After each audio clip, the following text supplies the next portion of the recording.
De retour sur le plateau de la Tranche Info, place maintenant au jeudi anthropologie avec notre expert des humanités classiques africaines, Nusire Kalala Omotunde. Bonsoir Monsieur Omotunde. Bonsoir.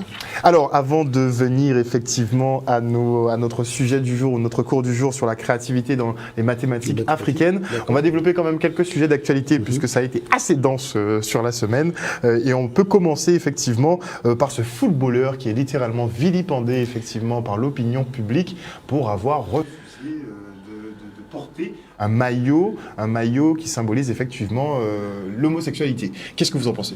Donc, c'est-à-dire que là, on est arrivé vraiment au cœur de la pièce de théâtre du grand vaudeville occidental. C'est-à-dire que l'Occident pense le monde comme occidental. D'accord? Mais il faut revenir à la réalité. Est-ce qu'on peut voir le premier document que j'ai apporté pour vraiment se faire une idée réelle de la situation? Et alors, je voudrais que vous me disiez ça. Qu'est-ce qui a changé entre 3 ou 4 décennies dans le rapport de force mondiale, dans l'émergence de l'Asie, etc., et dans le fait que l'Europe, en particulier, et l'Occident en général, n'est plus ce qu'il était? Il s'est produit une mutation extrêmement importante à divers égards. Bon, d'une part, il y a la démographie. Quand on se reporte, par exemple, à un siècle, nous étions 33% de la population mondiale, nous, occidentaux, qu'on appelait à l'époque des Blancs.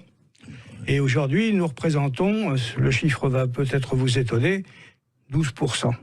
Et on nous, est passé de 33% à 12%. Voilà. Tout Occident confondu. Tout Occident confondu, et ouais. Nous, Européens, nous sommes 7%, alors que nous étions 25% en 1900. Bon, ça, c'est une mutation fantastiquement importante. C'est fini? Voilà, donc vous voyez la réalité, elle est celle-ci. C'est-à-dire qu'aujourd'hui, le monde occidental pèse rien au niveau de la population mondiale.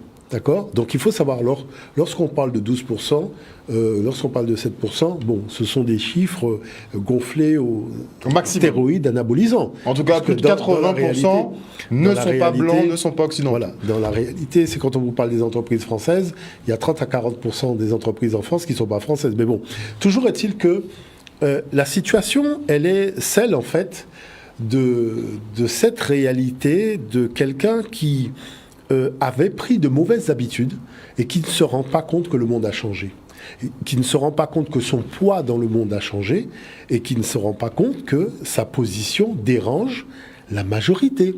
C'est vrai que quand il parle de communauté internationale, ce sont ces 12% qui se réunissent contre tout le reste. Alors pour appuyer votre propos, je vais lire un tweet de l'ambassade de Chine en France qui dit « L'aspiration à la paix et au développement des milieux d'affaires des différents pays devient de plus en plus ardent, leur appel à l'équité et à la justice plus fort et leur recherche d'une coopération gagnant-gagnant plus pressante. » Voilà. Ça date d'aujourd'hui. Alors, la première chose qu'il faut savoir, c'est qu'il y a le droit. Le droit garantit, au niveau de la Déclaration des droits de l'homme et je dirais toutes les chartes internationales, garantissent tout simplement à tout individu de pouvoir défendre ses convictions, qu'elles soient religieuses, culturelles et autres. Donc à partir du moment où la chose se passe dans un cadre légal, il n'y a pas à s'agiter. Bon.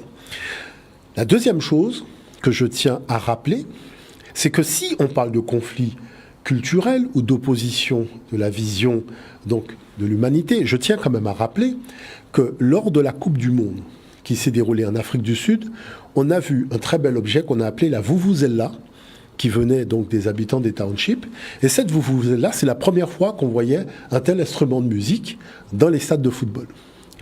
Les Européens qui sont descendus en Afrique du Sud ont acheté énormément de Vuvuzela avec comme projet tout simplement de répandre cette Vuvuzela dans les stades occidentaux lors des championnats européens et autres. Qu'a dit la FIFA? Cet objet ne correspond pas à la culture occidentale. Et donc, finalement, ça a été interdit au stade. C'est un objet qui ne correspond pas à la culture occidentale. Alors, il faut comprendre une chose. L'Occident débarque chez vous pour instaurer un sport qui ne correspond pas à votre culture. D'accord? Mais si vous introduisez dans ce sport qui ne correspond pas à votre culture un objet pour faire en sorte que vous puissiez vous retrouver dans le cadre de votre culture, vous voyez, c'est à ce moment-là que ça pose un problème sur la scène internationale. Donc, qui fait que je pense que cette chose arrive à point nommé. C'est une excellente chose. Pourquoi c'est une excellente chose? Parce qu'il faut savoir que c'est comme ça demain, tout simplement, on va imposer des choses à l'humanité, qui seront des choses qui représenteront uniquement les intérêts des entreprises américaines. Puisqu'on voit bien aujourd'hui que l'Europe ne compte plus, c'est l'Amérique qui a pris le pas, et que les cerveaux qu'on pensait intelligents en Europe, je ne sais pas où leur intelligence est partie en vacances, mais en tout cas, elle est partie s'amuser, cette intelligence européenne. Et à partir de ce moment-là, il va y avoir une imposition de toute une série de choses, et ça commence, je dirais, cette résistance commence par ce qu'a fait Ghana Gay. Et on peut dire une chose qui est relativement importante, c'est que c'est toute l'humanité non occidentale qui se sont concernées par cette affaire-là. On voit bien que ça a débordé comme un vase, parce que là, trop, c'est trop. Donc, je pense que c'est une très bonne chose, puisque ça montre vraiment cette espèce de domination morale, culturelle que les Occidentaux veulent imposer au niveau du monde. Et il faut qu'ils sachent tout simplement que le monde ne partage pas toutes leurs opinions. Et ça, je dirais, c'est ça qui fait la beauté du monde, c'est la diversité. Voilà, donc ça c'est vraiment important. Parce qu'ils sont venus avec la religion, hein, ils ont imposé les religions, hein, ces espèces de religions monothéistes qui ont faussé, je dirais, le rapport entre les hommes. Hein, ça, il faut quand même aussi le rappeler. Et il y a justement ce retour aux sources que beaucoup de peuples doivent faire de manière à se retrouver aussi sur de nouvelles bases. Donc il y a cette problématique-là qui concerne donc cette imposition de la culture occidentale sur la scène internationale. Et puis il y a aussi beaucoup d'autres peuples, pas simplement pour des raisons de tradition musulmane, mais il y a d'autres peuples qui ne partagent pas ce point de vue. Tout à fait. On parle maintenant du Mali qui, la semaine dernière, a déjoué un coup d'État qui était fomenté justement par les Occidentaux. Ça faisait suite effectivement à la convocation de notre ministre des Affaires étrangères, donc ils n'arrêtent pas d'enchaîner un peu les actus là-bas. Et aujourd'hui, on nous annonce effectivement que le Mali a décidé de sortir du G5 Sahel. Le G5 Sahel, c'est un peu l'organisation de lutte antiterroriste de cette zone du monde. Ils ont décidé effectivement de sortir de cette, entre guillemets, on va dire, cette mascarade. Qu'est-ce que vous en pensez? Non, c'est-à-dire qu'on a un double langage déjà au niveau de l'état-major français, puisque lorsqu'on aborde les problématiques de la France, c'est toujours au chef de l'État à prendre des décisions. D'accord ? Donc très souvent, le manque de décision du chef de l'État africain est fustigé de la part de l'état-major d'une façon générale. Là, on a au niveau d'un pays une décision qui est prise, c'est-à-dire de se sentir plus responsable et de prendre les rênes véritablement de la défense du pays.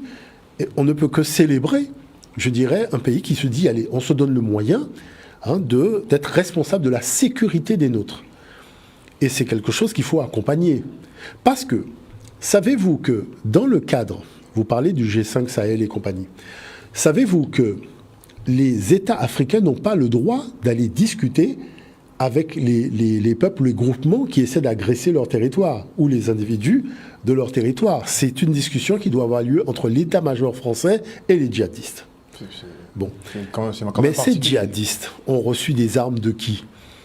Il ne faut pas oublier qu'à l'époque du problème Kadhafi en Libye, les armes ont été distribuées. Vous avez vu, qu'est-ce qu'on a dit dernièrement?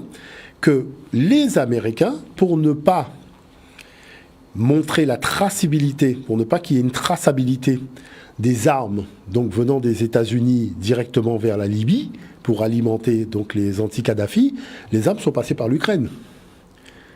Vous avez vu, dans l'actualité, on vous a dit, ben tiens, justement, l'Ukraine a servi aussi à différents trafics, dont le trafic d'armes qui a été distribué en Libye. Donc, Américains qui ont avoué d'ailleurs, directement ou indirectement, on ne sait pas si c'était voulu ou pas, mais par le biais d'un haut gradé, qu'ils entraînaient effectivement, ils étaient déjà sur le sol ukrainien pour les entraîner et les équiper depuis 8 ans maintenant. Totalement. Et on sait très bien que la France a distribué des armes et l'Angleterre aussi. La presse l'a souligné. Il y a des articles dans un certain nombre de médias importants. Donc tout cela montre bien que c'est quand même assez étrange, d'accord, que un pays qui a distribué des armes un peu comme s'il était le Père Noël veuille aujourd'hui discuter avec les gens à qui il a distribué les armes autrefois. Moi je pense qu'il faut saluer cette position du Mali. Je pense que d'autres pays suivront parce que c'est à l'Afrique à régler ces problèmes. voyez, ce sont des matchs qu'on joue à domicile, on ne peut pas les jouer à l'extérieur. Et je pense que va arriver le problème de la sécurisation de la santé des Africains et la sécurisation économique aussi des Africains. Parce que vous savez, moi j'ai toujours dit une chose.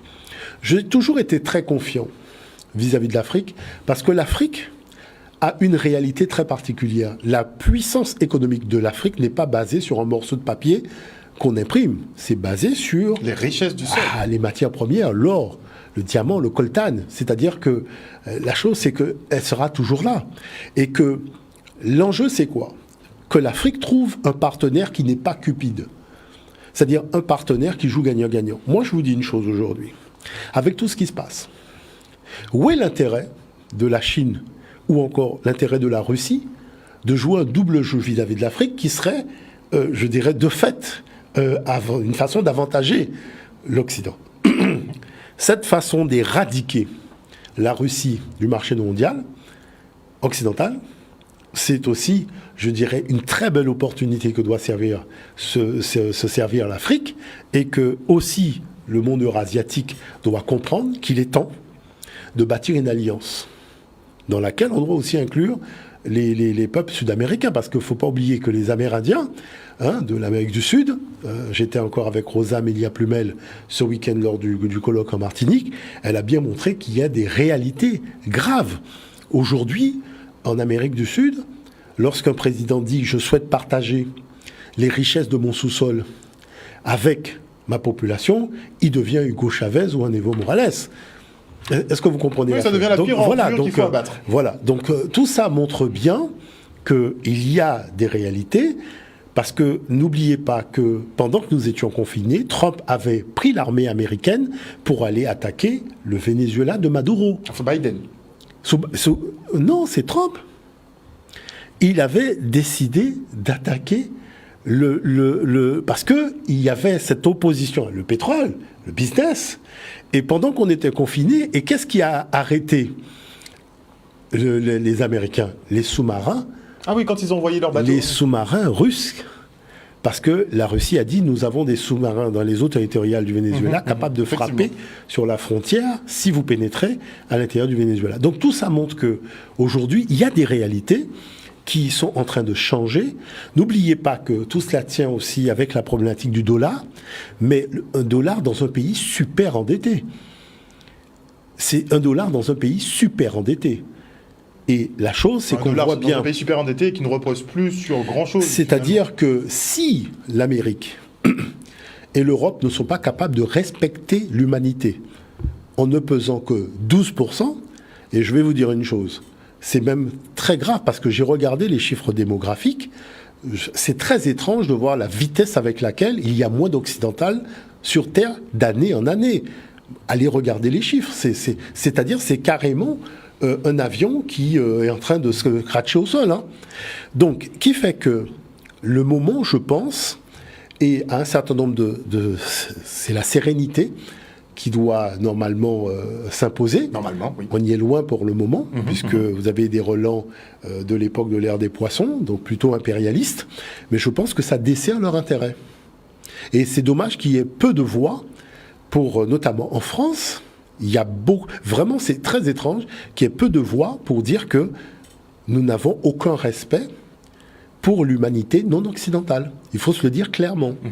Et c'est un sentiment partagé à tous les niveaux, à tous les étages de la fusée. Ça ne concerne pas que le monde africain. Ça concerne tous les mondes. Vous voyez ? Puisque quand on fait des colloques et qu'on reçoit des historiens, des journalistes d'autres régions, d'autres latitudes du monde, c'est le sentiment qu'ils émettent dans leur intervention. Donc on se dit bien qu'il y a quelque chose qui est en train de changer à ce niveau-là, c'est-à-dire que ce fameux 12% passé à 7% au niveau de l'Europe, ça pèse plus grand-chose. Il faut quand même comprendre ça. Et il y a d'autres marchés qui vont de toute façon se créer. Après, l'Afrique est en train de prendre conscience que du fait que son sous-sol soit plein, notamment d'or, l'or qui sert effectivement à étalonner les monnaies. Je vais vous dire une chose.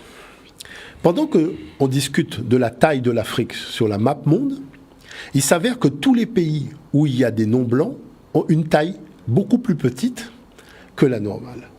C'est-à-dire qu'on s'est focalisé sur l'Afrique, mais tous les pays où la densité de la population l'emporte comme une population non d'ascendance européenne, la taille du pays est très étrangement beaucoup plus petite que le pays occidental qui, lui, est toujours plus gros. Alors, on veut bien discuter de Mercator, mais quand même, c'est une entourloupe. Parce que peu importe, il n'y a aucun pays occidental qui est plus petit. Ils sont tous plus grands que la normale. Mais dès que vous descendez Amérique du Sud, Mexique, au niveau de l'Afrique et compagnie, l'Asie, comme par hasard, la taille, elle est beaucoup plus petite sur la map monde. Je pense que cela montre bien que sur le plan de la cartographie, on a le reflet de ce que pense l'Occident vis-à-vis du reste du monde. Mais est-ce qu'on ne pourrait pas arriver à un stade où effectivement celui qui détient la ressource, donc l'or ou les diamants ou peu importe, devrait être celui qui détient la machine à billets aussi? Mais nous allons y arriver, il n'y a aucun doute, parce que l'ère du Verseau, c'est le rééquilibrage par rapport au déséquilibre de l'ère des Poissons. Et nous sommes en train d'y arriver. C'est pour ça qu'il y a autant de soubresauts.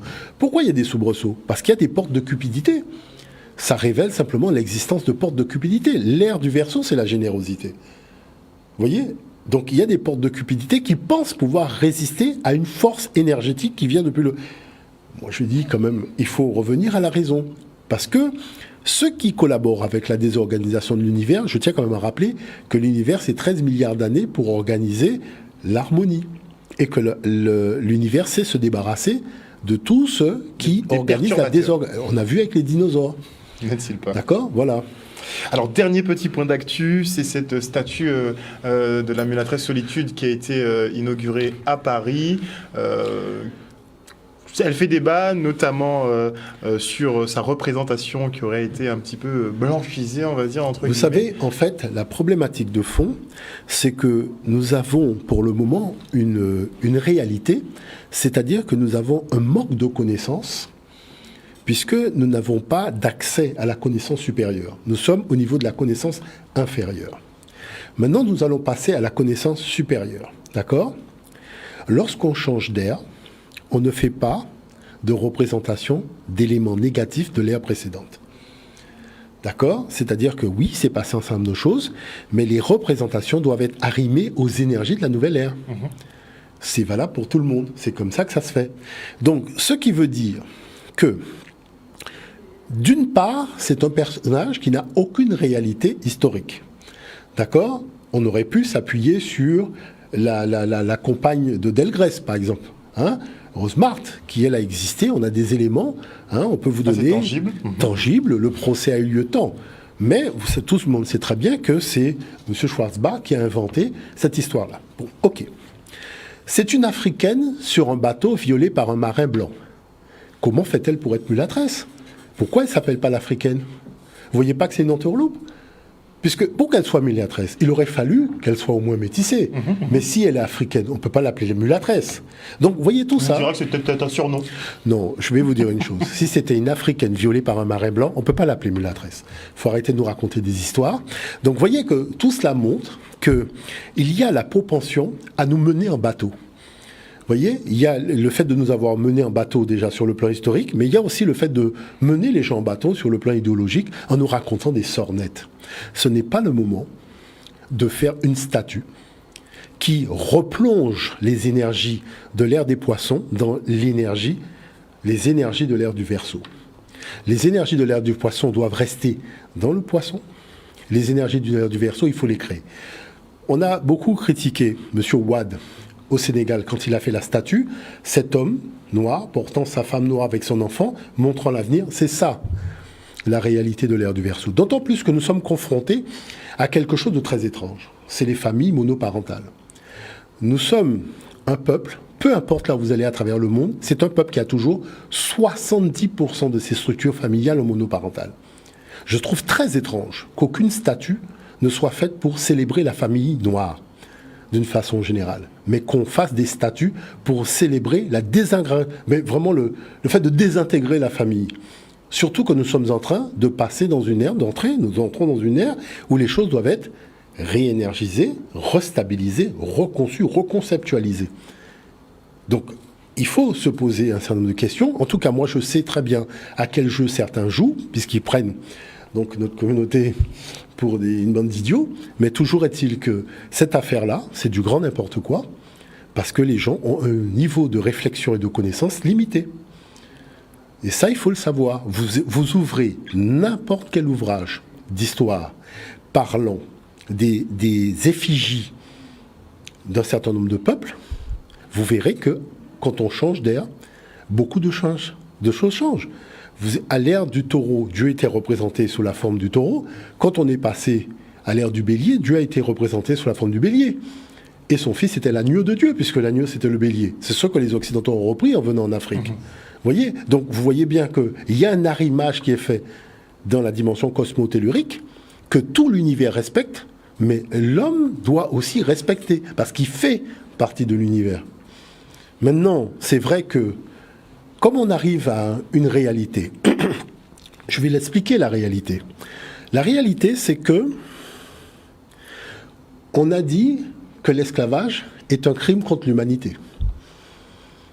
Donc, ce qui veut dire que si nous avons atteint le niveau de l'humanité, nous devrions avoir accès aux réparations. D'accord ? Mais si nous n'avons pas accès aux réparations, c'est qu'on a réinstauré le code noir. Donc, on célèbre l'humanité en sortant la victime qui devrait normalement faire partie de l'humanité du rang des humains, en la renvoyant au rang de l'objet. Donc, il faut bien voir qu'on a affaire à des gens qui s'amusent, qui n'ont aucun respect pour l'humanité. La preuve, c'est que la question des réparations, elle est toujours traitée de façon très pernicieuse, alors qu'il s'agit d'un crime contre l'humanité qui doit avoir un traitement qui reflète sa dimension, c'est-à-dire sur le plan de l'humanité. Et là, nous n'y sommes pas. Donc, il faut voir que sur ces choses-là, moi, en ce qui me concerne, je trouve vraiment que ce qui se passe ne se passe pas par hasard. Les gens savent très bien ce qu'ils font. Et je demande vraiment aux gens d'étudier. Il faut prendre le temps d'étudier. Ça, c'est très important. On se quitte pour une petite page de publicité et on revient tout de suite en plateau.